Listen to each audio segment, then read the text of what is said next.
all, and good morning. Carpetbagger here, coming to you live from the south. More specifically, we are in Thornbury, Virginia, headed a few hours south of Baltimore last night. Didn't get too far, but ended up stopping here in Virginia. I think we're in the process of heading southward again, but I wanted to talk to you guys about something. This is a problem, a serious problem that I have run into actually multiple times in the last couple weeks, and I want to discuss this issue with you that I've had with certain hotels, a problem that I'm surprised still exists. So yeah, so I'll be sleeping here in this nice cozy bed, and then I will be shocked awake by the alarm clock. Now, to me, and I'd like to hear you guys' feedback here. To me, I don't know why they still put alarm clocks in rooms. The vast majority of us have our phones that function as an alarm clock. I don't have an alarm clock at home anymore. I used to have an alarm clock, but they still put them here in the hotels. And this morning, early this morning, I was trying to sleep in a little bit today. About 7 o'clock, this alarm goes off, wakes me up. It's wah, wah, wah, wah, wah. So I'm like struggling. I'm half asleep. Don't know how this thing works. I end up just like, you know, pushing buttons, trying to figure something out. I hit the snooze bar, of course. I fall back asleep. It goes off again. Wakes me up a second time. Then I have to like wake up enough to like figure out, okay, I can't just keep hitting the snooze bar. And finally here, this button here ended up turning it off. I didn't even know that was a button at first. So it surprises me. It surprises me that like I said, it surprises me they put these in the hotel room. And it surprises me more that people set these. So like someone would have had to have like figured out how this works. It's never an easy process. Like, I don't know if I was trying to like set this. Okay, look, I guess the dial sets it. I'm not gonna, I don't want to set it because I don't want to wake someone up, but someone had to sit here and figure out how to get this working so that it would wake them up. And I wouldn't trust it either. I wouldn't trust a first time alarm to get me up when I needed it. I would use my phone. So I don't know, you know, it's possible some people don't carry phones still and rely on the alarm clocks. But of course, here in the hotels, there's the issue when you set the alarm and then it goes off forever. So you spend one night in a hotel room and then your alarm is waking up people for months and years to come. Because I don't know. Let me see if I can turn this off. Press for on off. Okay, I turned it off. So the person who stays here tomorrow night or this evening won't have to be woken up in the morning. So this is a call of courtesy, I guess. If you are a person who likes to use the alarm clock in the room, please think of the people. Think of the people that stay here after you and turn it off so it doesn't wake up the people the next day. Also, I remember used to, in hotel rooms, you would call down to the front desk. And I used to work in a hotel. You'd call the front desk and tell them you wanted a wake-up call. I don't know if they still do wake-up calls. And it wasn't, I mean, when I worked at the front desk, you didn't even actually call them. You had your phone had a whole system where you could program so their phone would ring at a certain time. But you know what? I wouldn't trust that either anymore. I would just, you know, trust my alarm clock. Or maybe, you know what? Bring your own alarm clock. But, yeah, it's curious why they still have these in the rooms. This is a nice one, though. I do like this kind and the fact that it has plugs on the top. So it's good for charging. It's good for a charging station. I just wish that it didn't wake me up early. That's, like I said, this isn't the first time. This happened like a week or so ago as well at a different hotel. So I don't know. Maybe check these before you go to bed. Make sure they're not set because, you know, it's a ticking time bomb. Also, I came in late last night. It was dark. I didn't realize we were overlooking a NASCAR track.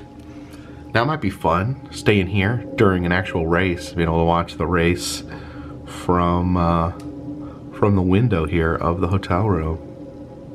And I did want to let you guys know, I always read the comments on the videos. I don't always have a chance to respond to every comment, but I do try to read every comment. It means a lot to me.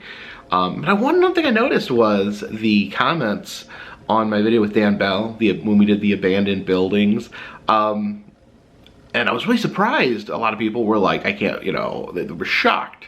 Shocked that I would go into a dangerous abandoned building. Shocked that I would walk on dangerous flooring. And it kind of reminds me of how far this channel's come, because if you were watching these videos back, you know, back when I started 7, 8, 9 years ago, like that was like a daily occurrence. I used to, a large part of this channel, there was probably more. I always loved featuring roadside attractions, but there were probably more abandoned videos on this channel than there were roadside attractions. I would just drive and I'd see an abandoned house, I'd hop out, do a exploration, go inside.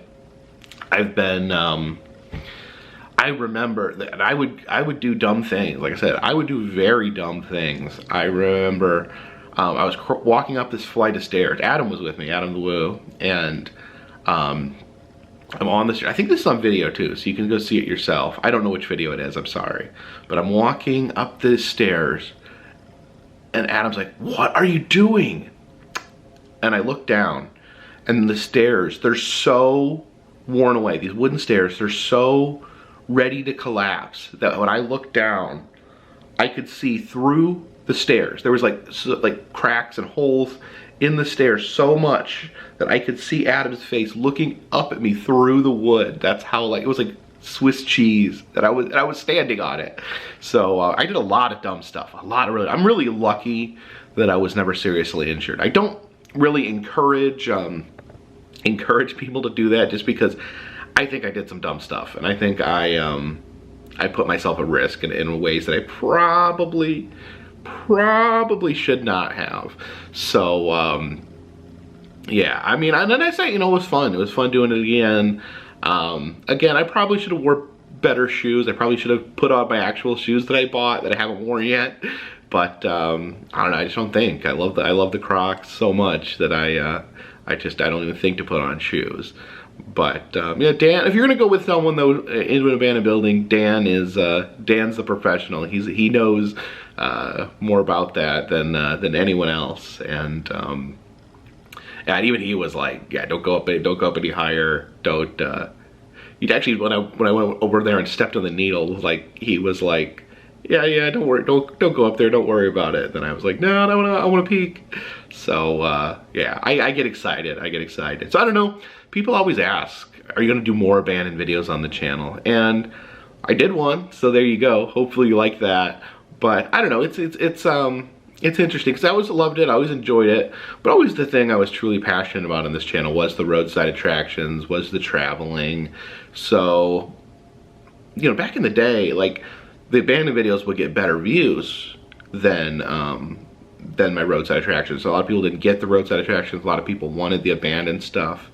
And it's interesting. It's fun to see how things have changed for the channel. That you know, I would almost like try to get people interested in the roadside attractions. I would like, okay, I'll put an abandoned video because that's what people want, and then the next day I'll upload a roadside attraction. So kind of like work them in and try to get people excited about them, and more people were excited about the abandoned stuff. But I think we've gotten to the point now where, obviously we've got to a point where that's the focus of the channel, and abandoned stuff is hardly even part of this channel anymore. Again, I might if the spot is right, I may do an abandoned thing, but it's not something that I'm like seeking out. I used to like drive back down the back roads, just looking for something abandoned. I was peeking to see if it's something that I could explore, but yeah, I don't necessarily have that mindset anymore. But yeah, it really kind of just reflecting on those comments, it just made me reflect on how far we've come. And I've been, oh my God, I think I've been doing this channel for over 10 years now in some capacity. I think it's, what, 5 or 6 years that I've been doing it full time. You know, I worked on the channel years and years before that. So it's fun. It's fun looking back and seeing where I've been and where I am now. Oh, if anyone was curious, this is a TRU hotel room. I stay in these every so often. They're kind of a small, more efficient hotel. The rooms are smaller. It's mostly a bed. Then, of course, they have a little table over there I can edit on.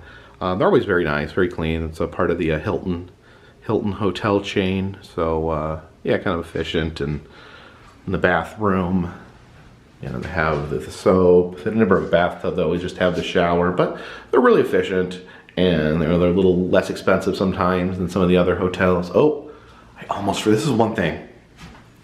This is another thing I always do in hotels, always mess up on, is I always leave my shampoo.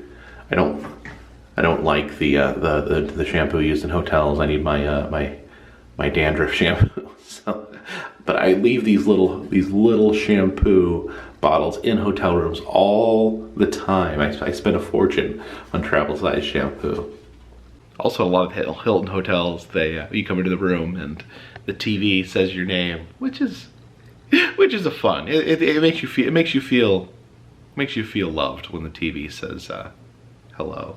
But I think the plan for today, I think we're gonna get in that car and we're gonna head south. I'm feeling the need to head south again. Stopped off here in Richmond, Virginia, and I wanted to check out Rest in Pieces Oddities here, a fun little oddity shop here in Richmond. You can see here that unattended children will be taxidermied. Yikes. Yeah, quite a bit of amazing taxidermy in here. You can see the giant giraffe head here. I think that's a hyena.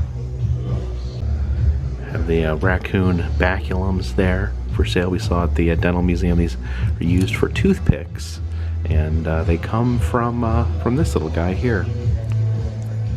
Now look at this here. It's a two-headed calf. Unfortunately, that's not for sale, but pretty amazing. I'd love to have my own two-headed calf one day. Now look at that sideshow banner, Barnum's Barnyard there.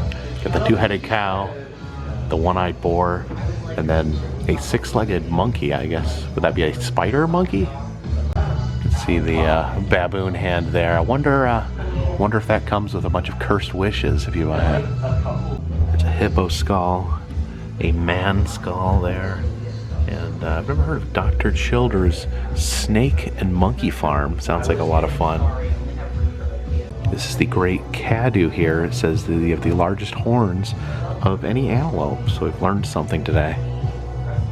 Here's an Oddfellows robe, looking more than a little ominous. Then of course an Oddfellows skeleton. They would use the skeletons here in their ceremonies. I don't know, always seems like maybe they're up to something. These are mourning mummies. I said 3 decades ago, we used at a woman's funeral and said they would pack the mummies with her clothes during her funeral and surround her casket. That's very interesting. I've not heard of mourning mummies before. Some jars of fun here. We have the double-snouted pig. It's a normal baby pig, just has 2 noses. I don't know anything about this doll here, but I would bet money that it is haunted. See here we have a moulage. That is a wax medical model there. Some wonderful taxidermy in this case right here. Look at this. This is the natural zoo death of a baby white tiger cub. That is absolutely amazing. And it says for Virginia residents only, there are certain laws that you have to be from Virginia to purchase endangered species that are taxidermied. People wonder why I'm afraid of baboons. Just look at those teeth. Like, a baboon is not one of the most terrifying animals in existence. And they do have a preserved cow patty there. I've never seen a taxidermied cow turd before. This ostrich there actually has a "I voted" sticker. Who do you think the ostrich voted for in the last election? Leave a comment in the comment section. In this cage here, we have a medical skeleton named George. I do like the little vest there on that vicious bear. see the skeleton there of a two-headed calf. That's where the spine splits in two right there. And right across the street from Rest in Peace Oddities, see this sign here on the side of the building.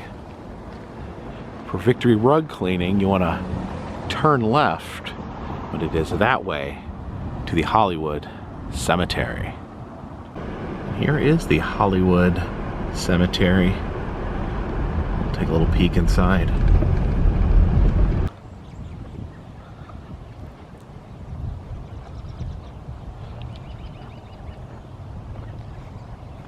One of the most well-known graves here in the Hollywood Cemetery is this grave of W.W. Poole, and the local legend states that W.W. Poole was a vampire. Interestingly enough, there's a whole legend surrounding W.W. Poole. Now, the local legend is that there was a railroad tunnel collapse. People working on the railroad tunnel, the tunnel collapsed on the workers, and as they were digging to rescue the workers, it somehow unearthed a horrifying creature, a creature covered in blood with fangs that was wild, hissing at the men.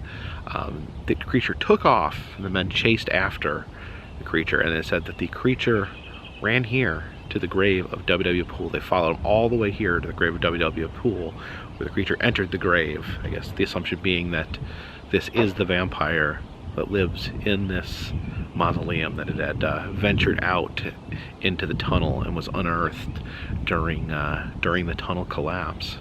So yeah, I don't know if we can open the cemetery gate. I don't think it's locked. Oh, you hear that creaking? That cemetery creaking gate? Okay, we can. That is a creaky cemetery gate right there.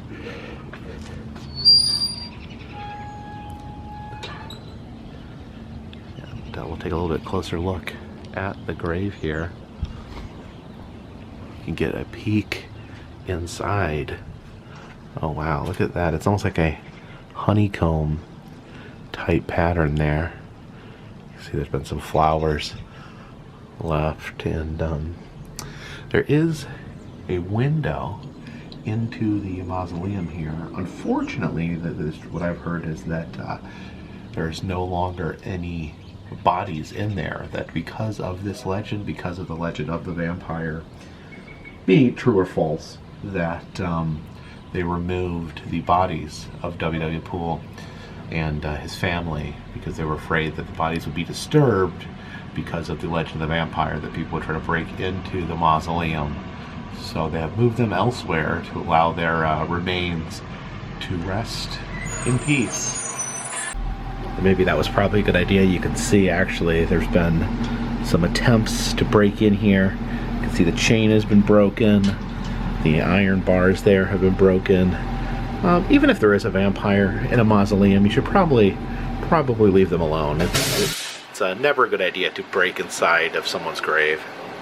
On top of the grave here, you can see there's a lamb up there. That usually denotes a child is buried here, but you can see there is some interesting carvings there below. There appears to be a man in the middle with maybe a large cat, like a lion or a tiger.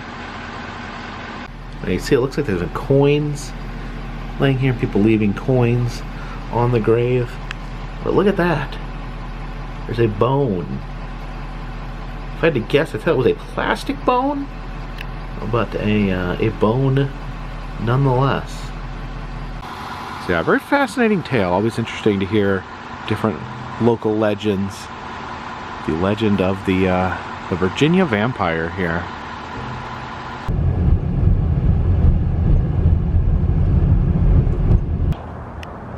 We've traveled over here to the former Hollybrook Pamunkey Poultry Food Warehouse, where we have the Churchill Train Tunnel. Now this is the tunnel from the vampire legend.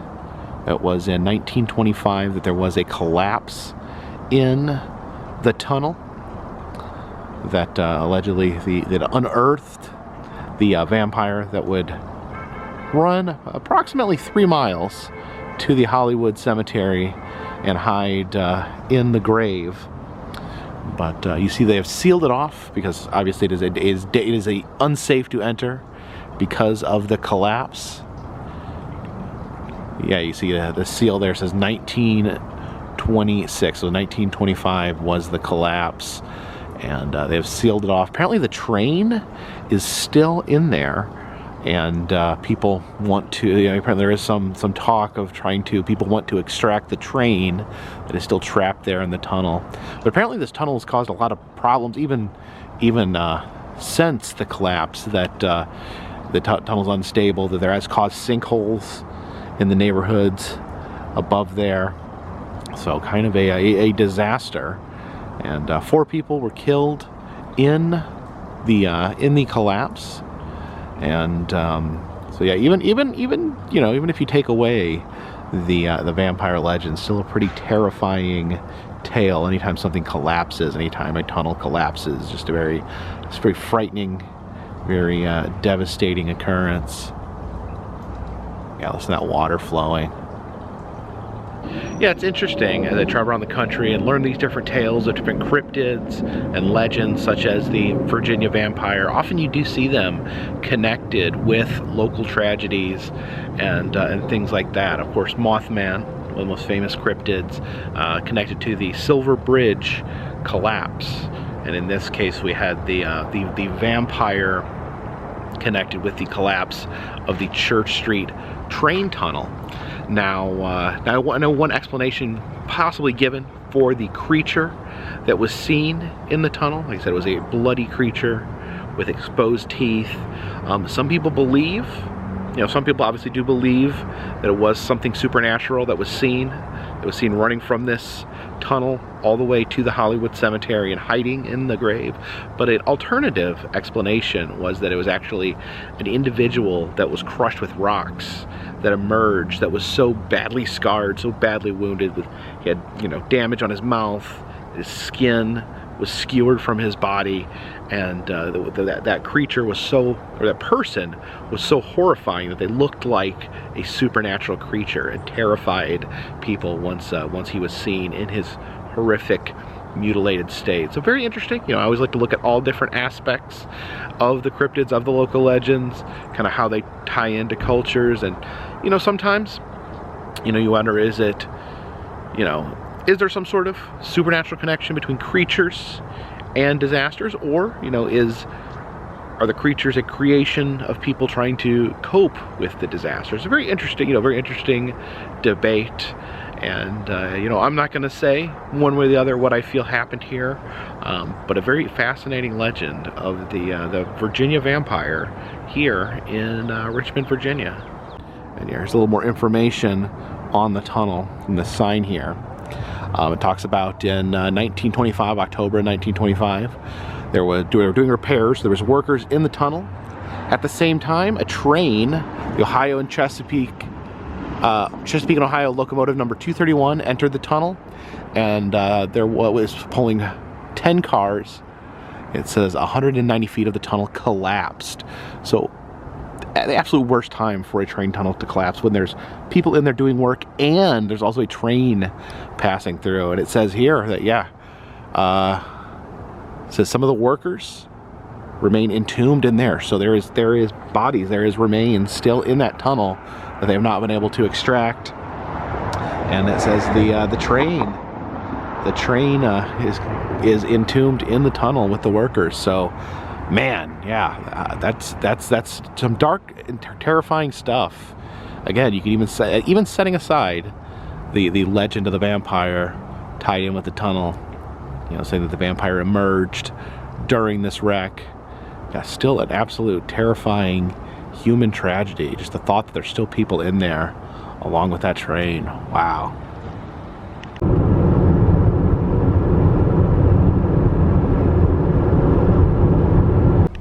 Now we stopped off here in a residential area in Colonial Heights, Virginia, because I wanted to check out this over here.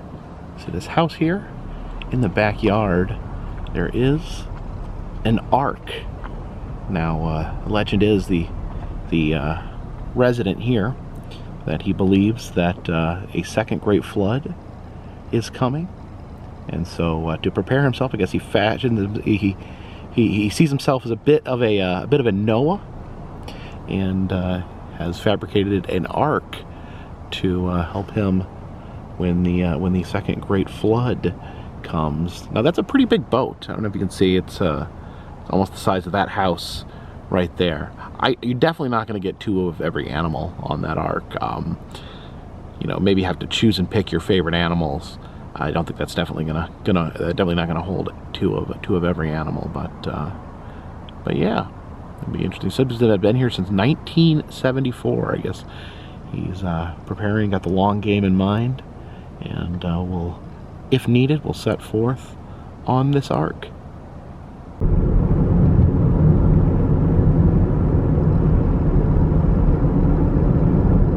We have entered North Carolina. Stopped here at the North Carolina Welcome Center, and I was not expecting to see this here. That is a Wallace Simpson whirligig. This is a folk artist near Wilson, North Carolina. I actually went and saw that Whirligig festival once upon a time in Wilson, and he made these wonderful sculptures. He made them out of old street signs. You can see the color there. Made these kinetic sculptures that would blow in the wind. You can see it moving a little bit. That propeller there is moving. If there was a big gust of wind, you know, that would be spinning. That little part up there would be spinning. The whole thing would be spinning on its axis. It's got a little bit of breeze now. You can see it moving a little bit. But yeah, classic piece of North Carolina folk art there. The Wallace Simpson whirligig. Of course, I do always like to check out the different welcome centers for the different states. I've not been to this welcome center before, and it looks like they're actually open. Most of them do close at 5, but we made it here in time. We have a giant fish here in the window, painted with various North Carolina emblems. The cardinal, the dogwood flower. There's the Wright brothers flying the first airplane. That iconic North Carolina lighthouse there, and the North Carolina flag on the back tail. There's a little hangout area in here. You can play some checkers, and have a book here of all the movies made in North Carolina. So a filming location guide to know what you did last summer. There's Bull Durham. It was filmed in Durham. Days of Thunder. Oh, Maximum Overdrive, one of the greatest movies. One of the greatest movies ever made. So I didn't know this was filmed here. This is filmed near Wilmington, North Carolina. Yeah, I filmed a lot of stuff. I think Nights in Rodanthe, filmed in Rodanthe. Oh, all the best movies filmed in North Carolina, apparently. It says, enjoy Lake Gaston, 35 miles long. What they don't mention is that there's actually a lake monster in Lake Gaston. But speaking of cryptids, it says Bigfoot and his friends invite you to leave no trace. So Bigfoot is against littering, which makes sense. You know, he doesn't want you junking up his home. A little photo op here where you can rock in a rocking chair in front of the lighthouse.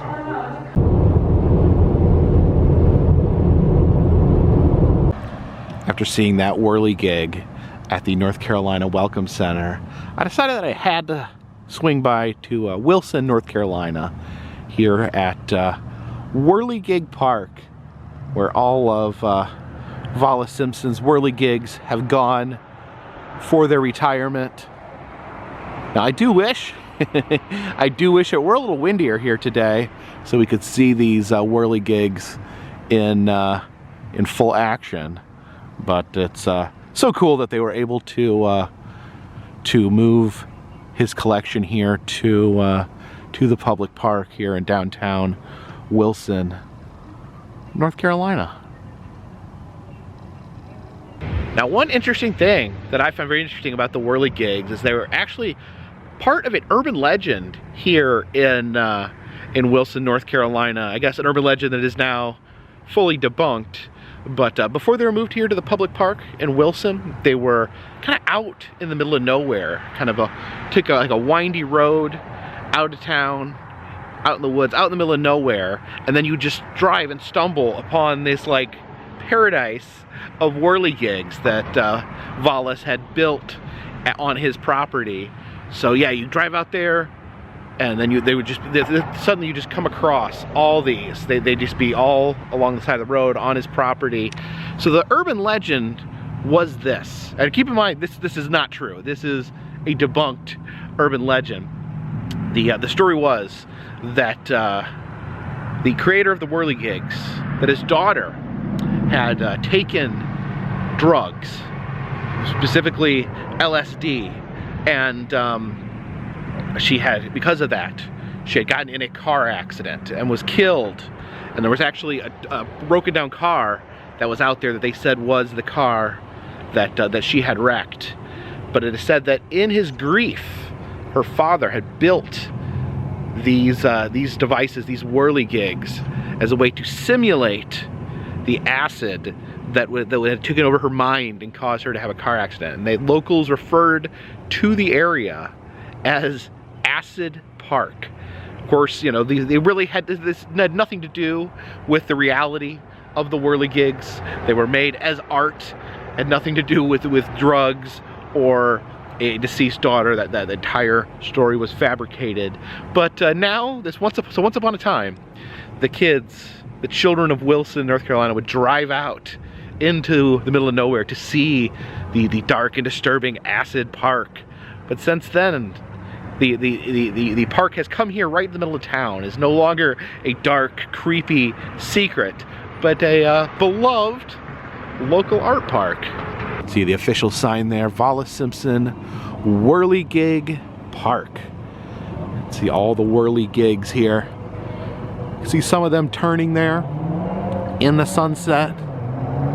Again, if it gets windy, say if a strong storm came through, these would be moving, spinning aggressively through the air. And some of these are just absolutely massive. This one here, absolutely huge.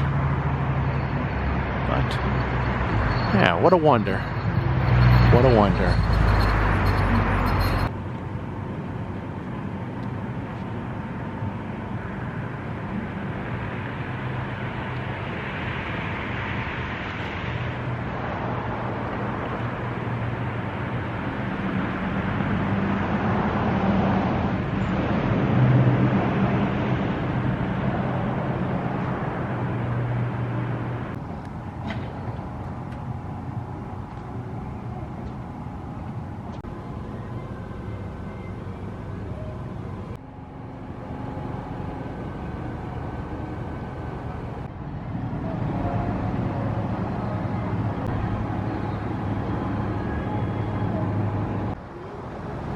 Here is the man himself, Wallace Simpson.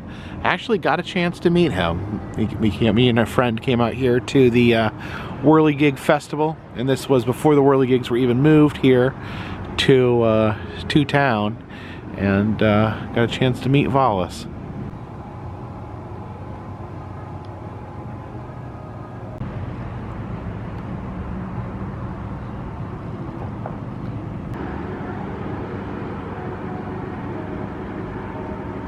Walking downtown Wilson here, see a little more art scattered amongst the city. Looks like, I don't know, these like robots here. See like the light there on the top and some cords there. This building here looks to be abandoned, but it is actually a restaurant and venue called the Smelly Mule. You can tell he's smelly because he's got all these flies flying around him. See the replica of a lighthouse here on the corner. Of course, North Carolina known for its lighthouses. You often see this iconic black and white striped lighthouse on you know, different things pertaining to North Carolina.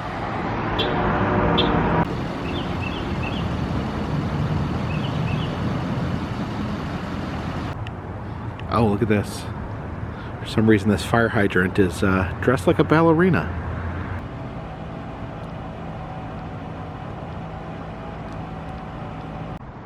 Looks Looks like this here is a museum. This is Imagination Station, a science and history museum. And I see there, lurking in the bushes, there is a fiberglass dinosaur with some bright colors. Well, it looks like his spots are little light bulbs. I think this probably was a Sinclair dinosaur at one point. Check this out here. I was just walking past this window.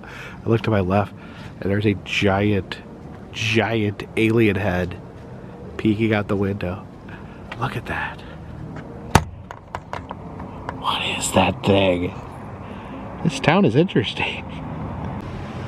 Walked back over here to Whirligig Park, and you can see they actually have lights all along the bottom. So the Whirligigs are illuminated. They are made from reflective road signs, so you can see how the light reflects off the Whirligigs. It's pretty beautiful.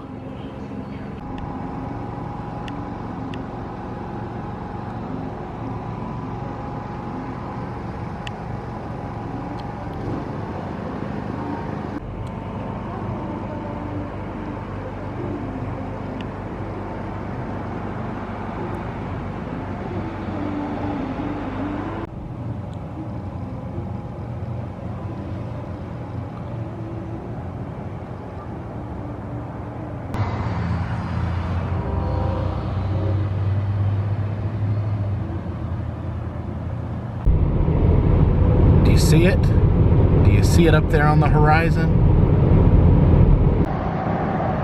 And there it is, that towering sombrero. Yes, folks, we have landed for the evening here at south of the border. That nice, calming neon glow filling the air.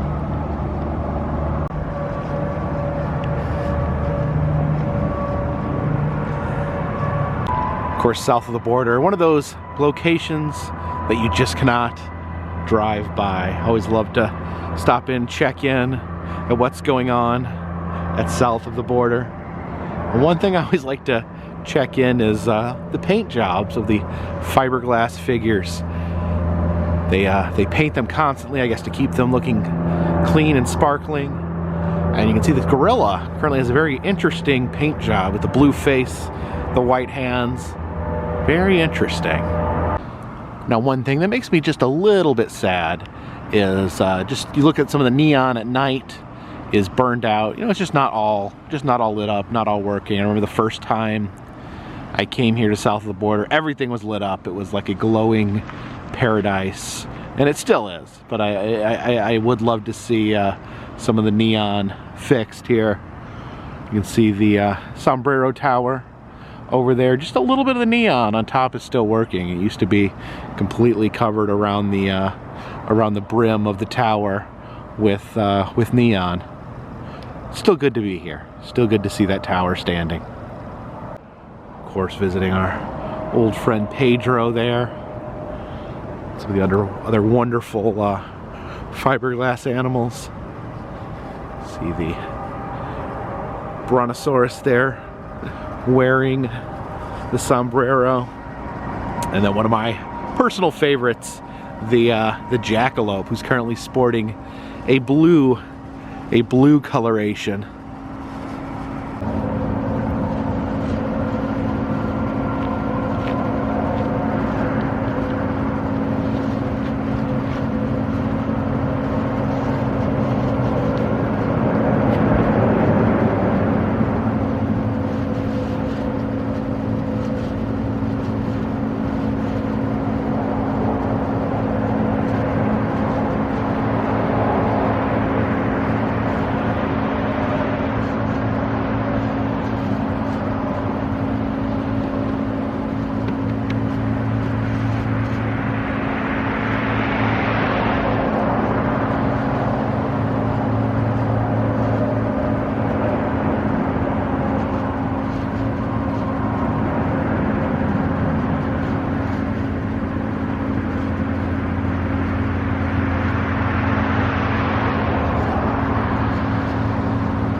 Now up here on top of the walkway, I noticed interesting phenomenon.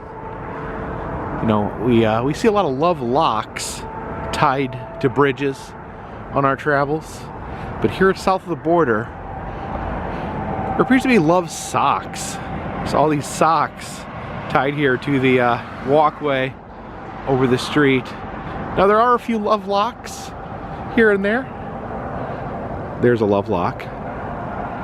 But yeah, here's a little patch of love locks here, but intermingled amongst the love locks are quite a few love socks. I guess this is, you know, this is just how things happen here at south of the border.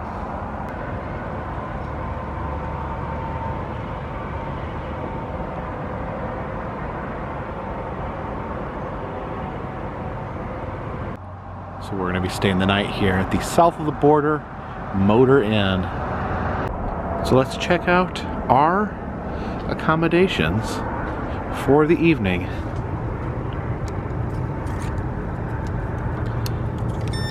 There we go. All right. So yeah, kind of a simple, bare bones hotel room. Got peek out the back window here. See there's a little porch area. And I'm assuming the pool is not open this time here. It is really warm in here. They've got the heat blasting, which is kind of nice. Got the phone there on the wall. So yeah, I've stayed here a couple times, you know, with different results. Nothing is sticking out as alarming at this point. Everything looks nice and suitable. Oh. So here we are again at south of the border. I wanted to thank you guys as always for coming along with me today. I think we're gonna keep heading south again. I think decided I'm gonna go back. We're gonna go back and spend a little time in Florida before heading back to the house on this go round. I think I didn't quite get my fill of Florida because I had to go see Punxsutawney Phil, and I think we're gonna head back and do some more Central Florida fun. But I'm not sure when we'll be arriving in Florida. I'll be heading out of here, checking out of the south of the border Motor Inn tomorrow morning. It feels like I'm so far away. Let me grab you there. So of course, thank you. I'm going to be editing this video and getting some sleep here momentarily. I just remembered, I haven't tried it yet, but I just remembered last time I was here I had a lot of trouble with the Wi-Fi. It was like connecting. I think it wouldn't work in the room. I think I had to set my laptop outside on the porch to get it to upload the video. So I may be up for a few hours here getting this video edited, but once I get the video edited, once I go to sleep, I'll wake up in the morning and we'll head down south and do another round. Plan is to do another round in Florida, and we'll go from there. Got a bunch of big plans coming up in the upcoming months. Some crazy plans, some new things I have not done before coming up. We're going to do a little bit of time in Florida. Maybe enjoy the theme parks in Florida for a little bit. I need to do some more research, but I'm looking at doing some of the Mardi Gras events. I'd love to go back to actual Mardi Gras at some point, but I wasn't quite up for it this year. So I think we're gonna do some theme park Mardi Gras celebration in Central Florida, the best place to celebrate Mardi Gras. But thank you so much for watching this video. If you do like these videos, please subscribe. I travel around the country. I film roadside attractions, amusement parks, museums, haunted houses, and other fun random stuff. If you'd like to help contribute to the channel, consider contributing to Patreon. $3 or more will get you a postcard once a month. It is hot in here. I don't know why I still have this coat on. What was I talking about? Patreon, $3 a month will get you a postcard once a month from me to you. Also selling enamel pins and doing some personalized messages on Cameo. I think I got a few cameos to do this evening as well. But thank you guys so much, and those things always help keep this train on the track, this boat in the water, and this sombrero high in the sky. Until next time, my friends, this one's in the bag.